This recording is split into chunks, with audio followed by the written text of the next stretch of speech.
Good morning, CSL. Hey, very good. My name's Jake. That's James. That's Joe. And that's Yuri. And Yuri did inform me this morning that in Lithuanian his name is spelled with a J. So please give it up for the 4 J's. Thank you. Thank you. That's like 6 J's too many, but we won't talk about it. So today we have a very wonderful special guest whose last name also starts with J. Please give it up for Stephanie Ann Johnson.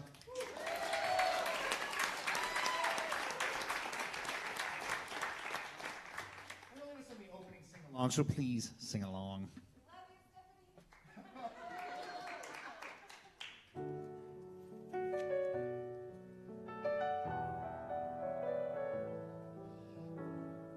Use me, oh God, I stand for you, and here I'll abide as you show.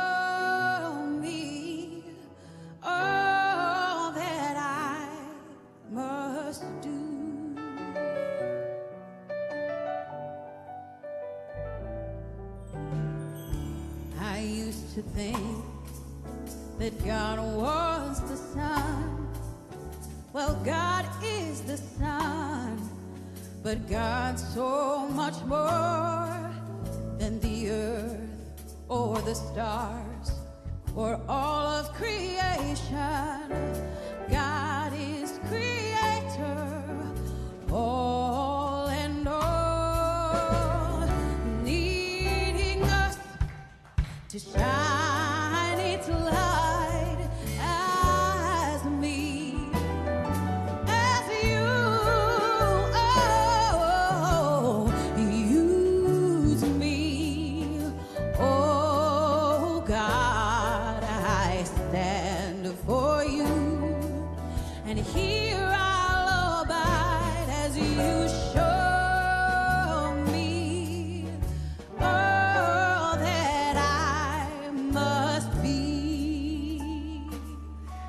So in that space of knowing that the infinite is always showing me all that I must be, I say to that one, use me, for I have come here to be that love, for I have come here to be that joy, for I have come here to be that light.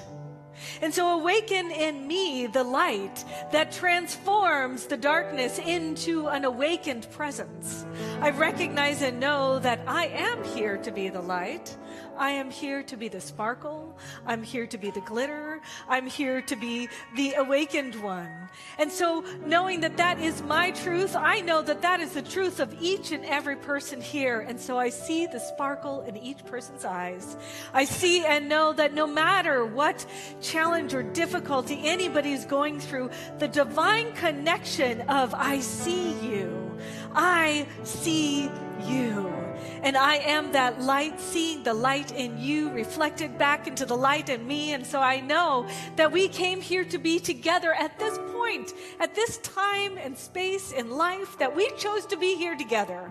And because of that, something has illuminated itself on this planet as each and every one of us. And so because of that, I'm so grateful to be used by the divine light of the universe. I'm so grateful to know that it pulls me forward into a vision of a world that works for everyone. And so as I know that truth, I deepen into this prayer, this song, this knowingness that I am here to be that infinite divine spark for myself, for others, that we are here to be that collectively for each other in this dark time of year, that we remember who we truly are, which we are the light. Command my hands, what must they do? Command my life, it's here for you. God is the love that heals all creation. God is creator, makes all things new. And God needs us to shine its light. God needs us to shine its light.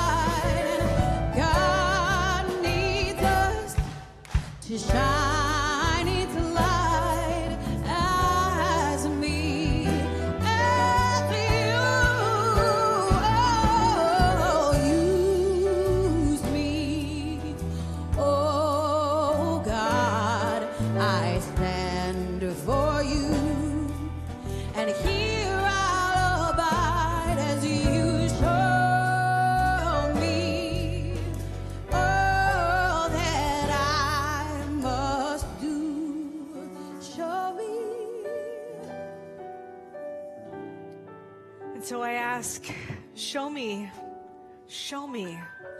God, all that I must be. And so I know that because of that ask, that I want to be more than I can ever imagine, that I want to stand in the fullness of what I came here to be. I recognize and know that God shows me the way from this step to the next step to the next step, that I don't have to see it all. I just get to be a part of the divine plan. And I know that that divine plan is a plan that works for me, that works for you, that works for all of us, so that we get to see the tapestry that we've created together of this thing called life. And it is holy, and it is blessed, and it is sparkly, and it is effervescent, and it is delightful, and it is good. And it is here now in me, through me, as me, right now, using me powerfully, potently, and profoundly. And so I'm grateful for that truth right here and right now. I claim it, I know it, I accept it, I am it, you are it, we are it. And so it is.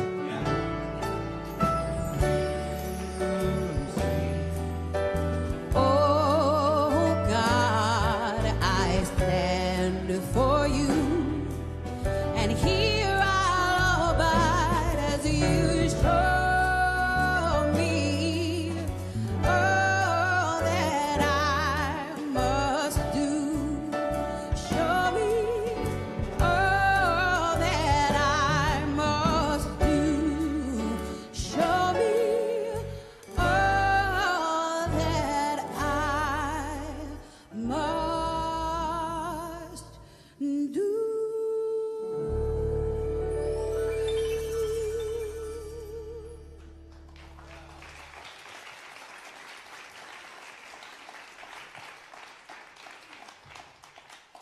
Beautiful. Thank you for that. So much gratitude for that. So it's a fabulous way to start off. A great prayer, a great song. Thank you both, Reverend Abigail and Stephanie Ann.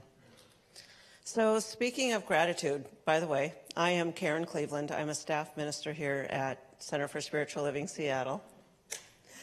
And I have to say, I have seen so many people today that I have not seen in years. It's been an amazing morning. But let me tell you how it started. A great reminder to be in the present and full of gratitude. So as I was driving here, just in case you weren't up at 7:40 a.m.-ish or looking out the window or outside, I was driving directly west. And at one point I looked in my rearview mirror, and it was orange and pink, and the sky was on fire behind me. I thought, wow, that is so beautiful. And I looked ahead of me, and it was gray. And there were spotty clouds. And I looked behind me again, and of course, still beautiful. And then, as the sun continued to rise, the clouds began to light up in front of me, until eventually all the clouds in front of me over to the Olympics were also pink and orange and red. And I looked to my the north and the south, and I was just immersed in the all good, in the beautiful, in God. And I was so grateful. And that present moment, take a moment and be in it. If you go in the house and get your camera, you might miss it. So when you're feeling that presence, just take a moment and be in it. So I would like to welcome you all, everyone that's here for the first time or the 1,000th time. It's so grateful. It's so great to see everyone here. And online, welcome. In fact, online, be in community with your fellow viewers as well. Let people know what you're drinking this morning, or it might be lunchtime for some of you. So what's on your plate this morning that you're eating while you're watching us? Share with each other. If you are here and if you're online, please let us know, your email if you want to get communication from us, if you need a prayer from us, how to connect with us. Because we have great information that we send out several times a month, sometimes several times a week. Every Wednesday is the midweek faith lift, and Kathy Ann delivers an uplifting message every Wednesday, so you can look forward to that. I want to share that I am teaching a class. If you are new here and you're wondering what it's all about, or if you've been a few times and you still don't know, in the education annex and online is 3 keys to spiritual living. So we will talk about some of the mystical secrets that span all the faith traditions, but also what we're talking about. If we have lingo that you don't understand, if you want to meet other new people and you just want to know what your next steps are, go ahead and come to my class. It's a love offering class, so you don't have to make a commitment. It's just one time this afternoon. Every month we do it. And I want to mention, those of you that are on site here, you might have seen some people wandering around with these beautiful bowls and plates. There's a pottery sale downstairs, and it benefits the Youth and Family CBEC Fund. So go downstairs, have a look. Michael Wendt has donated his pottery for that. There's also a sale, holiday sale going on in the fellowship hall in the bookstore, so check that out as well. And enjoy today. Thank you for being here. And Stephanie Ann, I'd love to hear the next song.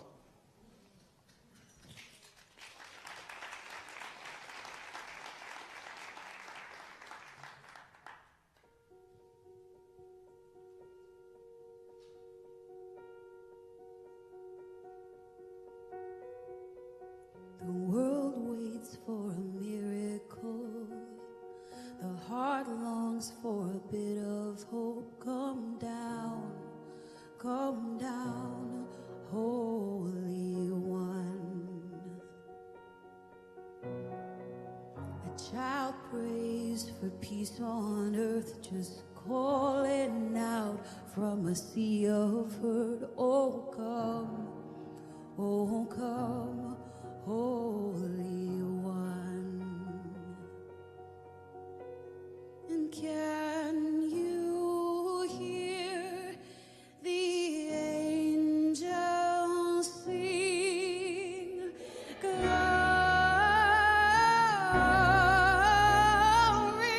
to the light of the world. Glory to the light of the world.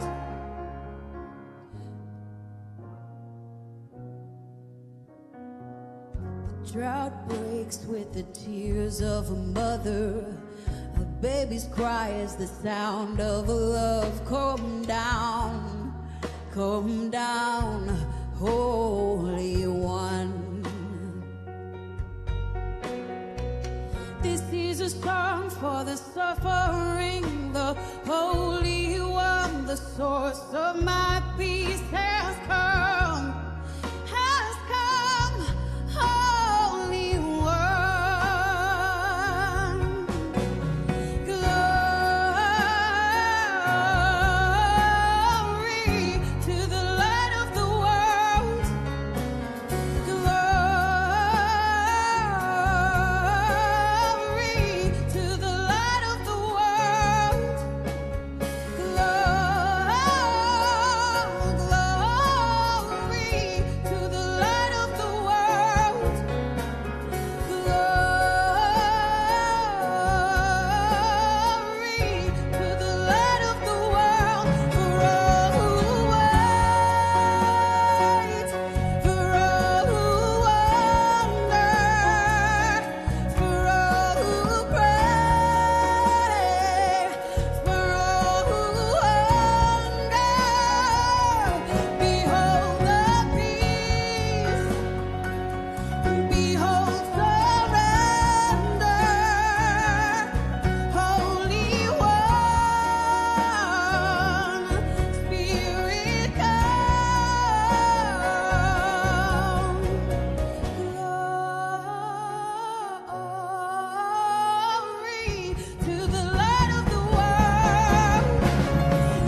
Oh, come, Holy One.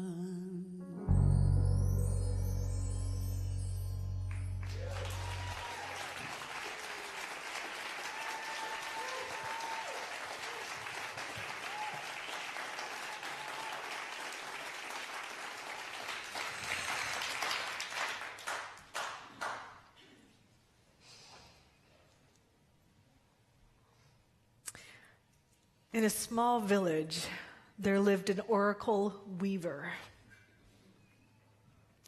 Now, this oracle weaver, he was far away from the hustle and bustle, but there were 3 travelers that came to see him.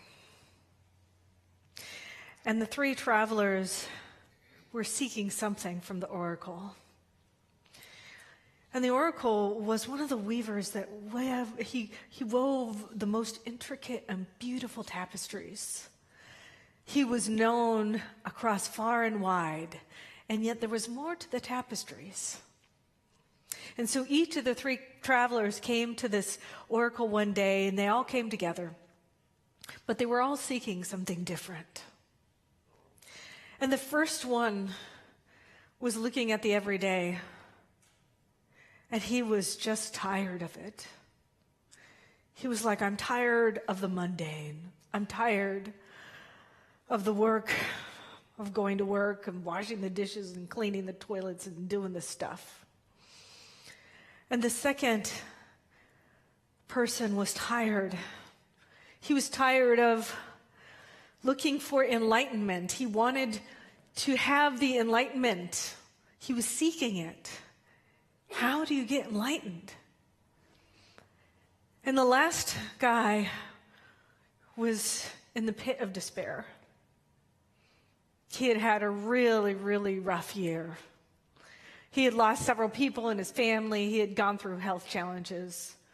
It was really hard for him.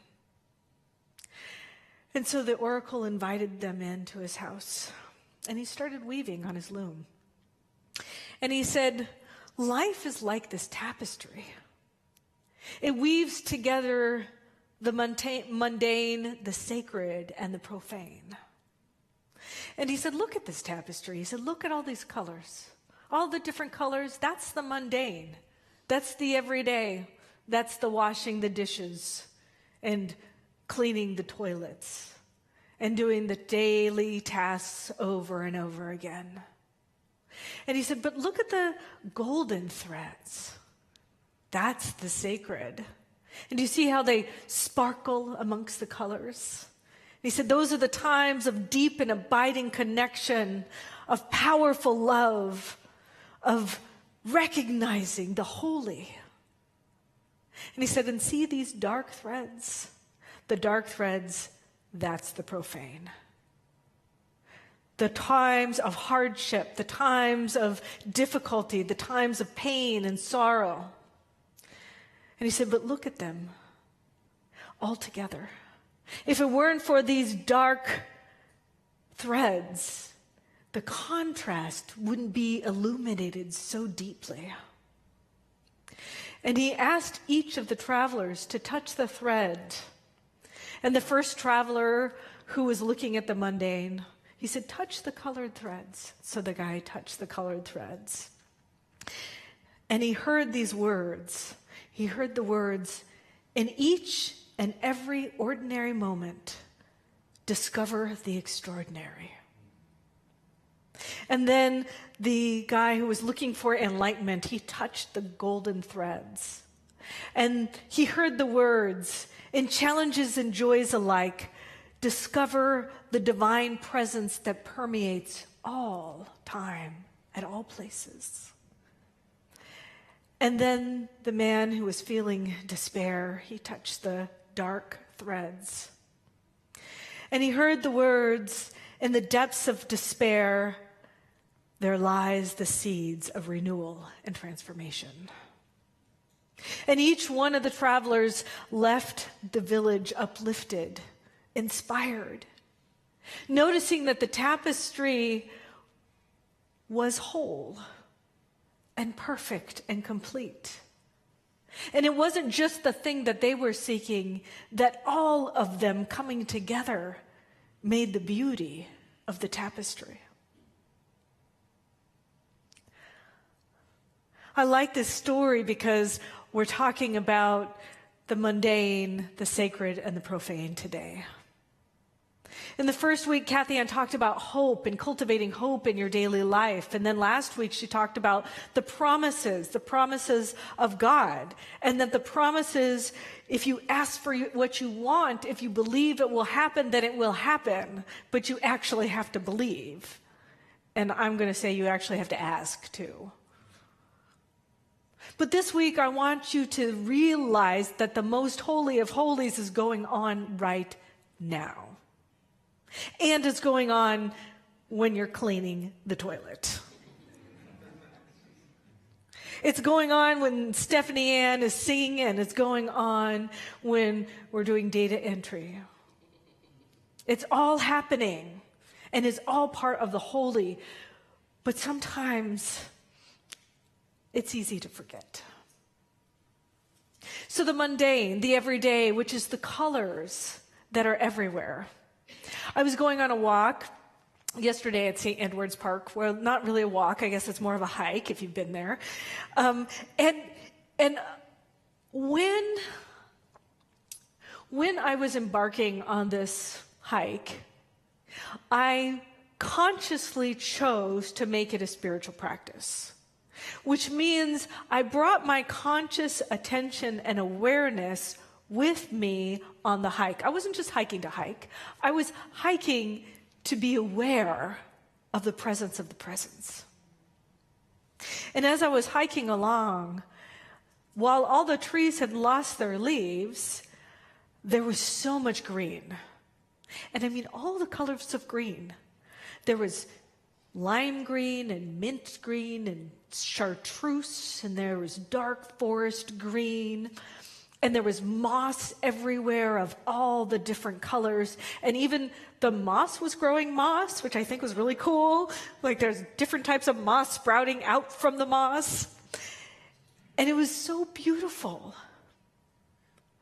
And as I was walking down and seeing Lake Washington, which was so flat and reflecting of the clouds and the houses across the way, and there was this school, I don't know if they're called a school of ducks. What are they? A gaggle of geese? I don't know. So there's a group of ducks, and they were going in the water, and they were making these little ripples of waves, and there was like all of these colors illuminated in the ripples, and they were just kind of like bopping along. And it was just so beautiful. And I was sitting in awe, looking at that lake and appreciating how the holy is everywhere. And I was appreciating how grateful I was that my legs move and that I get to breathe in this air that has been circulated by all the trees, that it's clean and refreshing, and there was this light breeze that was on me, and I was a little bit hot, and so it just felt so good against my skin. And I remember that it's the consciousness that I bring to the situation that affects how I feel about it. And that's what I want to invite you to think about for this week. I want to invite you to take on the sacred practice of making something a holy experience that is the everyday. Can you do it when you're washing dishes? Can you appreciate the whole act of washing dishes? I don't know if you remember, I remember Karate Kid, and he had to like wax on, wax off, wax on, wax off. I was just remembering that. And he was so mad. He was like, oh, I don't have to do this. You know, he was so mad. And then finally he got into it until it was just kind of a holy expression. And he had no idea that his master was teaching him a karate move, that he was learning how to have muscle memory of an action. But once he got into the sacredness of it, it transformed him. Now, do you think cleaning the bathroom could transform you? I don't know. Why don't you try it out?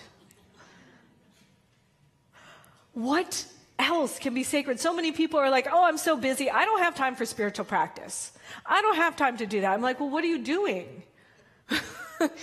What if whatever you're doing is the spiritual practice? You bring the consciousness, you make a conscious intention of knowing that this is the place where spirit is showing up into whatever you're doing. The practitioners who are here, both in person and online, before this service, they pause. Well, one, they pray, but two, they also pause and bring in the conscious awareness of the presence of God, which is love, which is light, which dissolves all fear, all worry, all limitation, that they bring in that awareness as themselves and they bring it forward surrounding this community, both online and in person. So wherever you are, you're affected by their consciousness. Because your consciousness can cause things to happen in ways that benefit you. I was driving yesterday, and my wife was driving, actually. I was in the passenger seat. And there was this car that came up right next to us, and I just was like, I just felt it. You know, like when you feel something is off, I felt it. I felt it was off. And I said, oh, watch out for that car. Just be careful. And so Gina slowed down, and then the car like swerved in front of us and then around us and then ran through a red light, and it just went off. And it was like I knew before I knew. But they were bringing a consciousness that was affecting me, and I felt it. But the same way can happen. I can bring a consciousness that affects other people, the consciousness of peace, the consciousness of love, the consciousness of awareness of the beauty in every moment. Imagine just before you enter your family's parties that are happening soon. Maybe you have family drama. I don't know if my family's the only family. But maybe you can enter with the consciousness of peace. What if you just took a moment to pause? So this is what it means to be a spiritual person. It means creating the spiritual everywhere you are. And you're not really creating it because God, Spirit, Source, whatever you call it, is using you as an avenue for it to show up in person. And so whatever that looks like for you, embody it and then move into whatever you're embarking on. And I want you to report next week and tell me how it goes. Okay? So that's the mundane, right? The everyday moment. And the oracle said, in each ordinary moment, in the mundane, find the extraordinary. And the second thing is recognizing the sacred, the path of transformation. Michael Beckwith said that we're urged to awaken to the ultimate reality that God is all that there is. That God is all that there is. Our founder, the founder of Centers for Spiritual Living, Ernest Holmes, said, I live in the faith that there is a presence and power greater than I am that nurtures and supports me in ways I could not even imagine. I know this presence is all-knowing and all-power, and it is always right where I am. Now imagine if we knew that all the time. I think of the sacred, the moments where I've had the most sacred and holy experiences. And the sacred is the holy. The sacred is that connection with the eternal, with the divine, with whatever you know it to be, the highest and greatest good possible. In those moments, they've been like threshold moments. They've been something that changed me. I think about Moses. Now, maybe you do know the story of Moses and the burning bush, but just in summary, Moses was a prince of Egypt that he went, he was, I wanted to say excommunicated. That's not what it is, but you know, he was exiled. There we go. He was exiled out of Egypt. He became a shepherd, and so he's there just like happy as can be, herding his whatever sheep, goats, I don't know, herding things up on a mountaintop, and he encounters a burning bush. And the burning bush isn't actually like necessarily on fire because the bush isn't actually burning up. It's just like a green bush with light and fiery stuff that seems like it's burning. And he's like, wow, that's pretty amazing. What is this? And it talks to him. It's like, I am that I am. And he's like, okay. No, actually, he probably was like, oh my God. And it's like, uh-huh.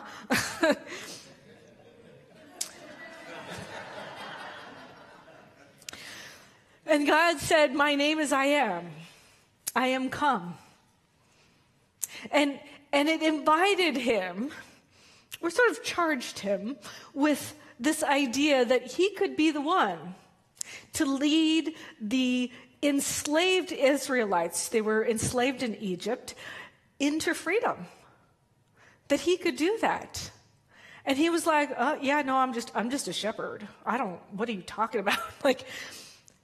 And the burning bush said, you don't need to know how.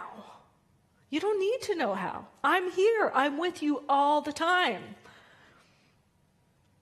I don't know if you've ever been at a threshold moment, you know that there's something you're called to do or called to be in the world, or a different way of being in the world, and there's kind of like a pivotal moment. And maybe in the past you've taken that jump, or maybe in the past you didn't. But this is the path to enlightenment, is the path of crossing that threshold, of answering the call, of being the highest and best you can be in the situation that you're called to be in. And so it looks like, for Moses, it looked like a burning bush where he was called to be a leader, to lead people out of slavery and into freedom. And he didn't know how to do that. But the good news, the really good news, is God does. God knows how to do it. He just had to say yes to doing it. It reminds me of Mae McCarthy. Now, Mae McCarthy is a great speaker. She's got a book, The Path to Wealth, The Gratitude Formula, great books. And she speaks about God as her chief spiritual officer, which I love, because, imagine the best, most amazing chief spiritual officer that there could be, which knows all, has created all, already knows the ways, and it's your boss. That'd be pretty awesome, huh? And so every day, Mae McCarthy has a little meeting, a little appointment with her chief spiritual officer, and she writes a letter. Dear Chief Spiritual Officer, CSO, she calls it. She invites other people. You can write a letter to your Chief Spiritual Officer. You can have this sacred and holy meeting time every morning. And so she would meet with her Chief Spiritual Officer, and she'd basically say all of her dreams and desires, and she would ask for support. Ask for how to do it. And know and appreciate with gratitude that it's already done. And then she would move through her day knowing that the chief spiritual officer was going to give her ideas, clues, insights, illumination, leads on where to go next. And she didn't have to see the whole picture. She just needed to know what the next step was. So maybe you find yourself at a threshold. And I can describe thresholds as different things. Perhaps it's an illness. People are beating themselves up. Oh my God, I got this illness. What did I do? Well, your illness isn't there for you to beat yourself up. Your illness is there because it's a threshold moment. It's a moment for you to say yes to a new way of being and to be supported in it. And maybe you don't know how to do that. That's okay, because God does. Maybe you just got to figure out what the next steps are. I had a friend, and he had a heart attack. And he blessed the heart attack. He was like, you know what? I was not taking care of myself. I wanted to take care of myself. I wasn't really willing to do what I needed to do to take care of myself. And then I had a heart attack. And he said, and then I was awakened to the fact that I wasn't creating my body like a temple. And so he said, I chose to do things. I chose to exercise. He was like, in his 60s, and he said, I'm in better health now than I was in my 20s. Because he said, I was not eating for my body to thrive. I was not moving my body for it to thrive. But I've renewed my body, and now I have more life than I did before. And so he blessed it. I know it might be hard to bless something difficult they are going through, but this is the path of enlightenment. This is the place where you get to say, what is that thing that's in front of me, and am I at a threshold? Is this my burning bush experience? I don't think Moses was like walking up the mountain that day thinking he was going to go and free the Israelites. He was just tending to the sheep. But sometimes something happens to awaken us up to that greater expression of our own good. And so we can utilize those experiences for our advantage. Sometimes it comes in a voice. I've only had God speak to me once. Literally I heard the voice of God, which was really weird for me. But I was sitting at my desk at Stanford. I know I've told some of you this story before, but sitting at my desk at Stanford, I was doing administrative work at that time. And I'm looking at my vision board, and it was like 17 years ago, maybe 18 years ago, so I was a little bit younger. And I heard this voice that said, you should start a women's retreat. And I was like, that is the most craziest thing I have ever heard in my entire life. Like, what are you talking about? I literally heard that voice, and I thought, because I heard that voice, and because it's not something I would have generated, maybe it was the voice of God. And I thought, well, why not? What do I have to lose? I didn't know how to do a women's retreat. I had gone to a couple of women's retreats, but I had no idea how to do it. And I was like, well, let me just try. Like, what do I have to lose? I wasn't doing it before, and if I don't succeed, then I'm still where I was, so it's no big deal. But I listened, and I listened to the nudges. I listened to the next steps. Put a thing in your bulletin. Check it out. I was at Center for Spiritual Living in San Jose at that time. See if anybody else is interested. Okay, and then like 18 people are interested. And then the board's like, what are you doing? I was like, I think I'm putting together a women's retreat. And so I talked to the board, and they said, yes, let's do it. And I said, do you have money to support it? And they said, no, we don't. I'm like, well, that's okay. God knows how to do it, so we're just going to move ahead anyway. And we figured it out because God knew how to give us ideas and move us forward. And now I have a women's retreat that has gone successfully, and it's interstate, and there's people from all over the country who come to Sister Spirit. And it's the most powerful, profound thing that's ever happened to me in my entire life. I wouldn't be here if it weren't for that retreat. And I wouldn't be here if I didn't listen to that voice. It's caused me to change. And that's the big thing, is usually when you're enlightened, when you get into that step, you get to change. But it's caused me to become more of who I know myself to be. To love myself more deeply, to care for myself and others more deeply, to have an avenue in which I could create ways for people to awaken to their own good. And that same good is yours as well. And so you may be encountering a burning bush moment. You may be having that right now, where it's like something, you might see, oh, this is a challenge, this is a difficulty. No, this is your burning bush going, it's time for you to step into greatness. And so I challenge you to do it and to ask for help. You know, my friend told me that there's unemployed angels.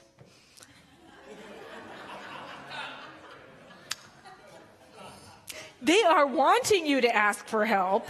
They are sitting there like bored, tapping their foot, waiting like, can I please help you? You just need to ask. And then they're going to be so happy to help you. And sometimes the unemployed angels are physical, and sometimes they're non-physical. But it doesn't matter. The universe is conspiring for you to step into that place of that greater yet to be. It is there awaiting you. And everybody's path is different. It all looks different. The sacred. The oracle said, in challenges and joys alike, discover the divine presence that permeates all. And the third traveler who was in the depths of despair, the oracle said, there are seeds of renewal and transformation. I've had a really hard year, actually. I've had a hard year. I've had quite a few people die this year, including a good friend of mine who helped me. She was both a student and a friend. I taught her Prac 2. She went to my first Sister Spirit. I think she went to almost every Sister Spirit over the last 17 years. And she and I co-founded the Next Gen Retreat together. And she died, so I went to her memorial last Sunday. And she was an amazing spark of a person who really embodied life to the fullest. And I cried so much last weekend. I cried a lot. And the interesting thing about all of those tears is I felt better afterwards, and I was able to tap into my joy at a deeper level. So I wasn't joyful, I was joyful after all those tears, and I was able to tune into her and her joy. But I needed to process through my emotions first. So if you are currently in the depths of despair, I have some tangible, active steps for you. The first thing, process your emotions. Give yourself permission to cry. I really want to encourage that, and I know I've said this before from the pulpit, that people who come to here, they see a whole bunch of happy people, and they're like, oh, I don't have permission to be sad. Well, that's not true. It's because we just cried it all out. So you can cry it out here together in community, but you can know that you're supported in that. So the first thing to do if you're in the depths of despair is acknowledge and feel the emotions. The second thing is to seek support. Ask for those angels to help you. I not only have all of the formerly unemployed angels helping me, but I have a monthly practitioner that I see. I pay for a monthly practitioner session. I have a therapist. I attend 2 sanghas. And I have a daily prayer partner and a weekly prayer partner. I am supported. And so when those despair moments come through life, I am carried through them, and I am messy, and things hurt my heart. And yet at the same time, I know that within that is the seeds of my own transformation. And I'm able to have people usher me through that. So if you don't have support, go pray with the practitioners. Find a sangha. We have sanghas here. You can talk to Janelle, who's downstairs. She leads the youth and family program. She puts sanghas together. You can reach out, come in community, and just be here for our services. One of the things that I know about the holidays is more people are having difficulty in the holidays than are actually enjoying the holidays. So why don't you come to your family of choice where we can just be with you and love you up for how you are? We won't have any rules. We won't have any, I think. Somebody's going to be like, no, there really is something okay. But overall, come and be in your family, which is us, with us online or in person. So seek support, reflect on your own patterns and beliefs, identify your own growth opportunities. Take a class. So many of you are taking Beyond Limits. Take Steps to Freedom. I'm teaching that next year in January. Me and Deborah Gay, we're going to co-teach Steps to Freedom. So have these opportunities to continually educate yourself and go through self-discovery. And the last thing is to pray and look for miracles. So if you're in the depths of despair, follow that process. Acknowledge the emotions, seek support, identify your own growth opportunities, and pray and look for miracles. Because, as the oracle said, in the depths of despair, you will find the seeds of renewal and transformation. So I encourage you to really look at the mundane, the sacred, and the profane. The profane is supposed to be that which isn't sacred, but I'm here to say it's all sacred. And find that through the holiday seasons. And if you do, I guarantee you that this season of light is coming through each and every one of us, and we are going to sparkle. We're going to show it off, and we're going to let it all loose, and we're going to just have glitter coming out of our eyes. Okay, sorry, I'm a little unicorn sometimes, so. There's a few unicorns in here with me. All right, yes. And let's pray. Recognizing and knowing the delight, the sparkle, that truly we are here on this planet in this time-space continuum to be a part of a magnificent tapestry of life that is all for our good. It is all holy. It is all a benefit. And so I seek that experience. I recognize and know that from everything from washing the dishes to cleaning the toilets to praying, that it is all holy. And it doesn't matter if it's through a song, through a loving gesture, or through just bringing my consciousness into the space, that I recognize and know that because I am that I am. That means that God is here in and through me, using me profoundly, prophetically, powerfully. And as it does for me, it does for each and every person here. So whatever challenge or difficulty is in front of each and every person, I recognize and know that it is a threshold moment to cross through, to have a new you emerge. And so I'm grateful to know that God is guiding each and every one of us, that it is a conspiracy for good, that all of those unemployed angels are happily, joyfully saying yes to each and every one of us, and that we are available to move forward into a life that is filled with connection, peace, and love. For that is truly our destiny.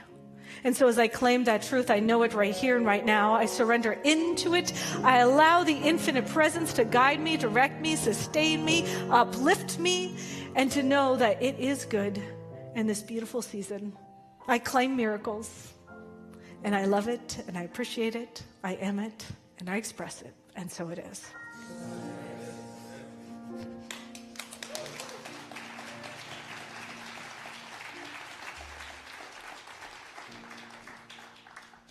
This is the best time of year because I get to subject you all to the Muppet Christmas Carol once per year, and that's it, and that is today, right now.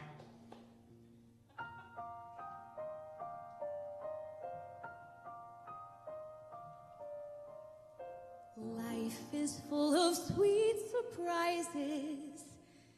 Every day's a gift. The sun comes up and I can feel it lift my spirits, fills me up with laughter, fills me up with song. I look into the eyes of love and know where I belong. Bless us all who gather here, the loving family I hold dear. No place on earth compares with home, and every path will lead me back from where I roam. Bless us all, that as we live, we always comfort and forgive. We have so much that we can share with those in need we see around us everywhere.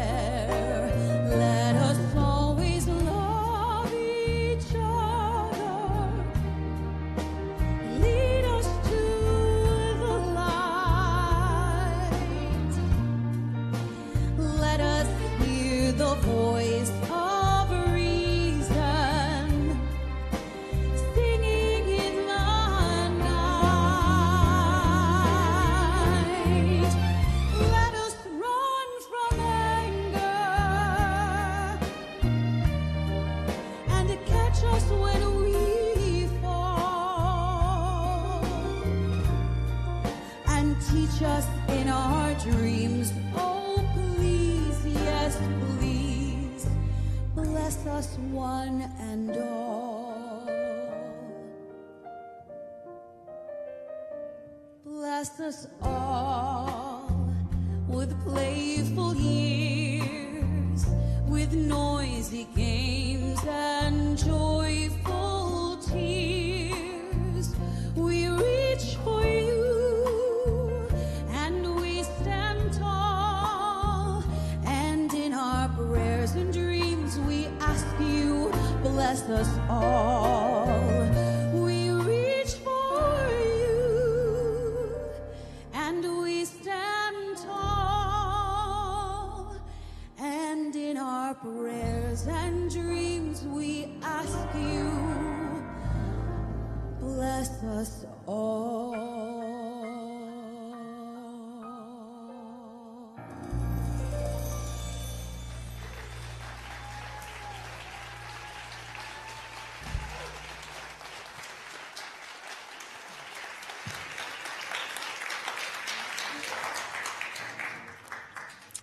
So I want to say hi to those of you who identified yourself online. We have Carrie, Terrell, Sue, Neil, Diane, Anna Maria, Beth, Shayna, Sid, and Candace. Hello, hello. We see you. We welcome you. Yay. I don't know if you all saw, but the audience was like waving their hands. It was great. Okay, so I have a couple of quick announcements today. The first of all, we have our giving tree. It's in the back of the room. It ends today, and that's from our Create a Better World team. And basically, we have different shelters and different places that we've connected with locally where they've asked the families what they need. And so we're going to provide that. And it's all some of our families who are here in the center as well. And you can provide support as well for online. We have online opportunities where we have like an Amazon wish list from some of the families that you can buy things through Amazon and it gets sent to the shelter. So the need is great, and we would love to have 100% of all of those wishes fulfilled, and that would be awesome. And we've done it every year. So join us in completing our giving tree so we can give back to those who need it. In addition, this Thursday is the winter solstice service, which I am super excited about because I found this fact out by one of my minister friends who said that solstice this year, so our service is at 7 p.m. on Thursday. The actual legitimate solstice is happening at 7:30 p.m. I know. We're going to be right in the middle of ritual for the solstice at the actual solstice. I mean, it's like gives me God bumps. It's so good. You want to let go of some stuff from this year? This is the time to do it. It's a great service, and it's going to be facilitated by myself, Reverend Jerry, and Reverend Don. So we would love to have you join us on Thursday. In addition, we have other holiday services. So next Sunday is Christmas Eve, and I want you to know that we are having one morning service. It's going to be at 10:30. So please don't come at 11. Come at 10:30. It's going to be a great morning service. We're also having youth and family program is happening. So if you have kids, please bring your kids. We're having the celebration choir in the morning. I'm doing the morning service. I'm very excited about it. And then the evening services are at 7 and 9 p.m. And Kathy Ann is going to do that with Rafe Perlman, who does this kind of shamanic singing creative work with everybody. So very, very cool. I encourage you to come to both or all three experiences. We would love for you to join us in community because we're not doing it just for ourselves. We're doing it so you can participate and be with us. So it's all about you. Please come and join us in community. All right. Well, let's come to the sacred giving time of our service. And I always love this time because I reflect. So I bring the consciousness of gratitude and appreciation because I think about all the people through the week, through the years that have really been supported because of this community. There's been the music. I mean, I saw some people crying today because of the music. There's the message people go through and they shift and change their lives for the better. And this is all provided for free because of other people in the past who want to keep touching lives. And so whatever you give today is an investment in our future community, so that we can provide stuff like this to anybody who needs it at any time. So if you have a gift right now, just put it over your heart. And I'm so grateful for this gift of generosity that is a blessing both for the giver and the receiver, which is every single one of us and anybody who walks into these doors or logs in online in the future, that truly it magnifies and multiplies the blessings for all of us. And for that, I'm absolutely grateful. And so it is. So we've got Della bringing up the offering basket. We have a ritual here. If you want to come up and give your gift, if you give online like I do, just give a blessing. And for those of you online, you can do the same. Just speak a word of blessing for all of us. All right, let's hear some good music.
Thank you, thank you. That prayer is enough.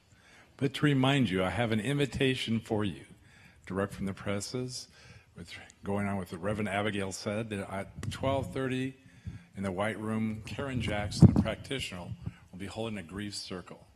And this truly is a time, surprisingly, of a lot of unease.